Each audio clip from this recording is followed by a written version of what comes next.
মুসলমানেরা শকুরের মাংস খায় না, মানে শুয়োরের মাংস খায় না, কারণ সেটা আমাদের ধর্মীয় বিধানে নিষেধ আছে, খাওয়া যাবে না।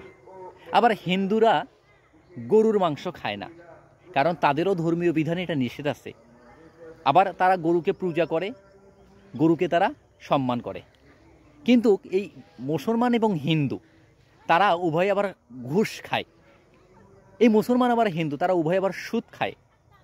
দেখেন, ওদিকে তারা ধর্মীয় বিধান মানতেছে পশু প্রাণীর উপরে, কিন্তু সে নিজে যে একটা আস্ত প্রাণী এবং পৃথিবীর সবচেয়ে শ্রেষ্ঠ প্রাণীর তালিকায় মানুষ, সে আবার ঠিকই ঘুষ খাচ্ছে, সুদ খাচ্ছে, আবার অবৈধভাবেও টাকা ইনকাম করে খাচ্ছে।